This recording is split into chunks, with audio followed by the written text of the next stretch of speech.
Hello everyone, Adele here again from The Reviewer, and welcome to the third of our videos around customers and why their feedback is important to us.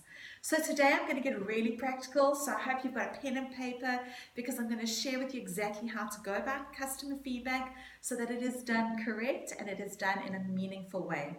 Alright, pen and paper ready? Right, let's do it. First of all, your system that you use, whether it's manual or outsourced or online, needs to be something that is set in place and something that has had a lot of thought to it. So number one is that you need a system in place and it needs to be something that you do regularly. Second of all, your questions that you ask in your feedback need to be customizable. So it's really important not to just have a generic format to your feedback. You need to be able to change those questions as you need to ask different questions over different times. You need to be able to have two voices in your questions. The first voice is yours. What do you need to know? What are the things that you need to get from your customer in order to make really, really good, meaningful decisions as a leader and as a business? The second voice that you need there is the customer's voice. What questions can you ask where it would allow them to be able to give feedback on anything they want to tell you so that they can give you feedback on what's important to them? So you're able to ask your questions and you're able to allow them to give you feedback on anything else that they want to tell you about.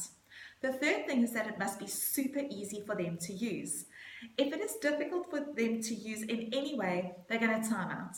In this day of instant gratification and things being so easy for everyone, it is really important that your system is easy for them to use, not complicated, and has a limited number of questions. A survey that has hundreds of questions, I think you and I will agree, we are all timing out.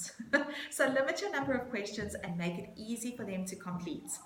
The fourth thing is that everyone needs to see your requests for feedback everywhere.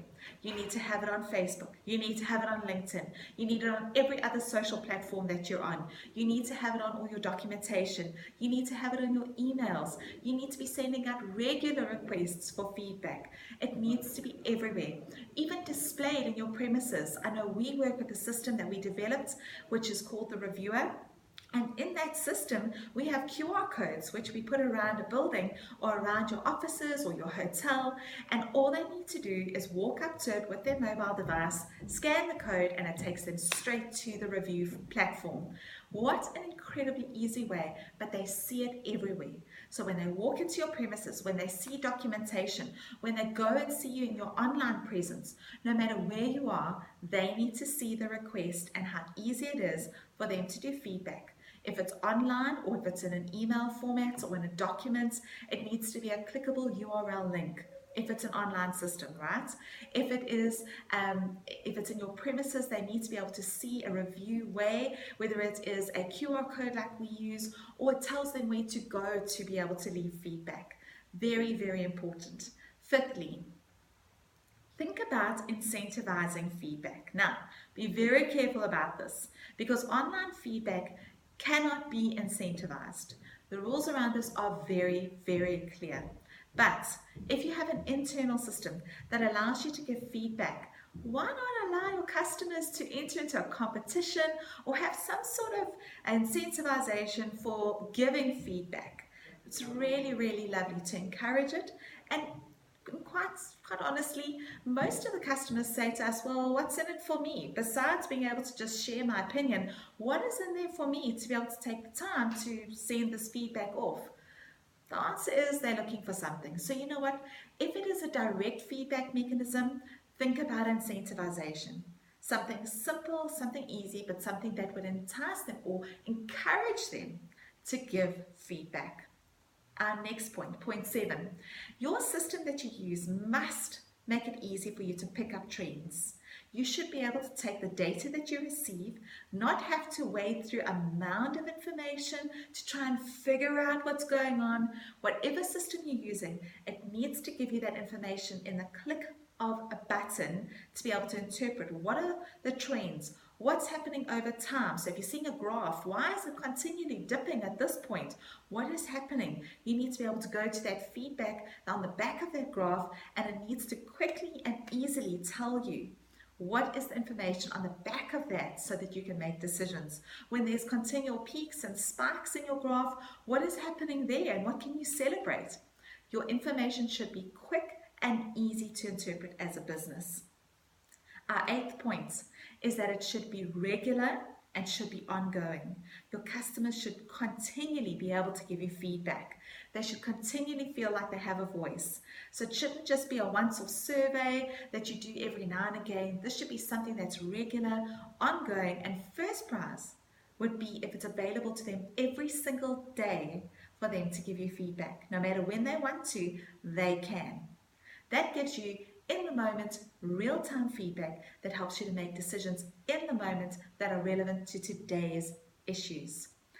Next, on that point, point 9 is that it should be in the moment and should not be outdated. It is really important to get real-time feedback. If your customer is feeling something now, it needs to be addressed now. It impacts what you do now for that customer as well as other customers now that are feeling the same way. So my encouragement to you is to make sure that it's not outdated, that it is in the moment, and that it is as it's happening. And my last point is, please, whatever you do, give feedback, thank people, and reply to them. It's one of the biggest trends that we see, especially in the online platforms and in our online system called The Reviewer, is that we find that people who reply are better received by their customers, and even if it's difficult, constructive feedback, the receptiveness by the customer when their feedback is acknowledged is just so powerful, because what they find is that they voice their opinion, and when they get a reply, they feel like, I'm not just a number, I'm valued by this particular supplier, and I'm not just a customer to you, I'm someone to you. What happens with those who don't reply? Customers just get frustrated. They realize they're just a number and they were just providing income to the business. They don't feel valued and they don't feel like they want to go back. So very, very often we see that businesses that reply to customer feedback are able to encourage greater customer engagement, and we see that their profitability spikes because they're recognized as a customer that matters, not as a customer that gives feedback and it doesn't actually go anywhere. So please, please, please, point 10 in how to do customer feedback effectively is reply to your customers and make sure that they have feedback on the results of their feedback to you. All right. Thanks, everyone. We'll see you for the next installment of Customers and Why Their Feedback Matters tomorrow.